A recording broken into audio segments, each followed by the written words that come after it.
எனது ஆட்சி அமெரிக்காவின் பொற்காலம் என்று அந்நாட்டு அதிபர் டொனால்ட் ட்ரம்ப் பெருமிதம் தெரிவித்துள்ளார். அமெரிக்க அதிபர் ட்ரம்ப் தனது 2வது ஆட்சி காலத்தின் முதலாம் ஆண்டு நிறைவையொட்டி பாராளுமன்றத்தில் உரையாற்றினார். அப்பொழுது அமெரிக்க பொருளாதாரம் வலுப்பெற்று வருகிறது என்றும் உலக அரங்கில் அமெரிக்காவுக்கு மீண்டும் மரியாதை கிடைத்துள்ளது என்றும் தெரிவித்தார்.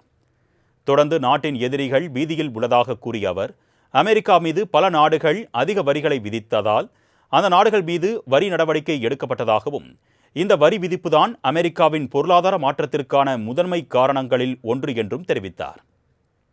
பல தசாப்தங்களாக நம்மை ஏமாற்றி வந்த நாடுகள் இப்பொழுது நூற்றுக்கணக்கான பில்லியன் டாலர்களை வரிகள் மூலம் நமக்கு கொடுத்து வருகின்றன என்று கூறிய அவர், வரி விதிப்பு மூலம் பல நாடுகளுடன் வர்த்தக ஒப்பந்தங்கள் மேற்கொள்ளப்பட்டிருப்பதாகவும் தெரிவித்தார்.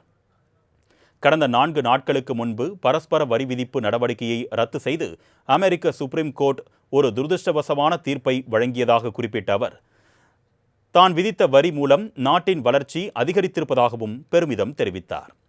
மேலும் இந்த வரிகள் சட்டப்பூர்வமானது, அது தொடர்ந்து செயல்பாட்டில் இருக்கும் என்றும், வரிகள் மூலம் அமெரிக்காவுக்கு பணம் குவிகிறது என்றும் அமெரிக்க அதிபர் ட்ரம்ப் தெரிவித்தார். சட்டவிரோதமாக குடியேறியவர்களை நாடு கடத்துகிறோம், அவர்கள் நமக்கு தேவையில்லை என்று கூறிய அவர், சாதனை அளவில் நாடு கடத்தல் நடவடிக்கையை மேற்கொண்டோம் என்றும் பெருமிதத்துடன் தெரிவித்தார். இதேபோல் சட்டவிரோத குடியேறிகளுக்கு வணிக ஓட்டுநர் உரிமங்களை வழங்குவதை தடுக்கும் டலிலா சட்டத்தை பாராளுமன்றம் நிறைவேற்ற வேண்டும் என்றும் அவர் கேட்டுக்கொண்டார். மேலும் எதிர்காலத்தில் ஈரானின் எந்தவொரு அணுசக்தி லட்சியங்களையும் அமெரிக்கா பொறுத்து கொள்ளாது என்றும் ட்ரம்ப் திட்டவட்டமாக தெரிவித்தார்.